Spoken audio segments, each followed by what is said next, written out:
Faire le choix de l'énergie atomique, c'est faire le choix de l'arrogance et de l'inconscience.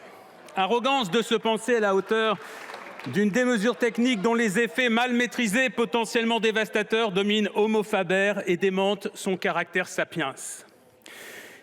Ce qu'une centrale ou une bombe nucléaire nous rappelle, c'est ce que Günther Anders appelle le décalage prométhéen. C'est-à-dire, pour reprendre ses mots, le fait que l'homme est plus petit que lui-même, inférieur à sa tâche, car l'homme qui s'angoisse reste loin derrière l'homme qui produit. En clair, le nucléaire, civil et militaire, puisque les deux sont liés, doit nous angoisser parce qu'il représente l'une des expressions barbares du génie humain, la possibilité d'apocalypse créée par nous-mêmes. Mais, chers collègues, acceptez-vous d'être angoissés, comme le commande la raison et la fonction que vous occupez? Je crois que malheureusement, beaucoup ici préfèrent l'inconscience à l'angoisse. Inconscience, ce refus de considérer les alertes du pire. Kishtim, Three Mile Island, Saint-Laurent-des-Eaux, Tchernobyl, Fukushima. À propos de Tchernobyl, il faut rappeler que 600 000 liquidateurs ont été mobilisés pour gérer les conséquences de la catastrophe. Plus de 8 millions de personnes ont été exposées aux radiations en Biélorussie, en Ukraine et en Russie.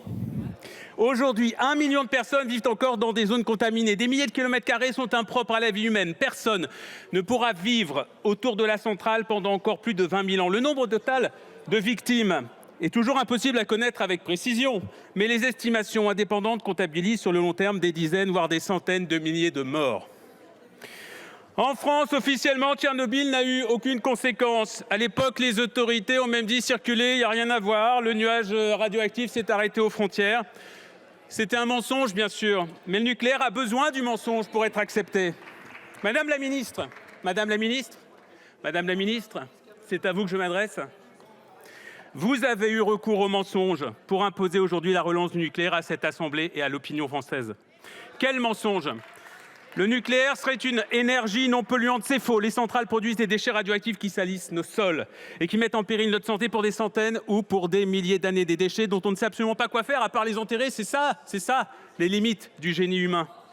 Le nucléaire nous garantirait, Madame la ministre, c'est toujours à vous que je m'adresse, nous garantirait la souveraineté énergétique. C'est faux. La France doit importer l'uranium nécessaire au fonctionnement des centrales. Le choix allemand de sortir du nucléaire serait une catastrophe parce que compensé par la relance du charbon. C'est faux. L'Allemagne a principalement compensé l'énergie nucléaire par des énergies renouvelables et elle a déjà programmé la sortie prochaine du charbon. Renseignez-vous. La France aurait absolument besoin du nucléaire pour parvenir à la neutralité carbone. C'est faux. Négawatt, RTE ou encore l'ADEME ont publié des scénarios qui montrent que nous pouvons arriver à un mix 100% renouvelable d'ici 2050. Les Françaises et les Français auraient été associés, Madame la ministre, c'est toujours à vous que je m'adresse, si vous voulez bien avoir la politesse de m'écouter, à votre choix de relance du nucléaire. C'est faux. Il n'y a eu aucun vrai débat dans le pays. Et la Commission nationale du débat public a préféré jeter l'éponge quand elle a compris que les dés étaient pipés dès le départ. Vous mentez encore sur les coûts réels du nucléaire.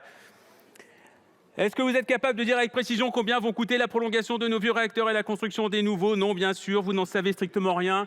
L'EPR de Flamanville était annoncé à 3 milliards. Là encore, c'était faux puisqu'il va coûter au minimum 6 fois plus. Est-ce que vous dites aux Françaises, qu'est-ce que vous dites aux Françaises et aux Français sur les risques liés à la sécurité des centrales nucléaires et des piscines de stockage des déchets? Qu'est-ce que vous dites sur les conséquences d'une attaque terroriste ou militaire contre ces installations? Vous ne dites rien, vous préférez le secret défense et l'omerta. Pourquoi, pendant le temps que nous avons passé à étudier votre loi, à aucun moment vous n'avez évoqué la centrale de Zaporijia en Ukraine ou les centrales voisines au cœur de la guerre, alors que l'AIEA avertit sur le risque d'un grave accident nucléaire en raison des bombardements? Est-ce que chez nous, en France, le risque de guerre et de terrorisme n'existe pas? Pour le croire, il faut être arrogant ou inconscient. Madame la ministre, j'ai une question à vous poser, à laquelle j'aimerais que vous répondiez sans mentir. Madame la ministre, si vous voulez bien m'écouter. Est-ce que vous pouvez promettre aux Français et aux Françaises qu'il n'y aura pas dans les années qui viennent d'accidents majeurs nucléaires en France? Est-ce que vous pouvez le garantir, Madame la ministre? Est-ce que vous pouvez le garantir? Non, vous ne le pouvez pas. Chers collègues, avant de voter, prenez-en conscience. Si un accident grave venait à toucher un jour un des réacteurs dont vous auriez soutenu aujourd'hui la prolongation ou la construction, vous en porteriez la Merci de conclure, responsabilité cher et la collègue. culpabilité.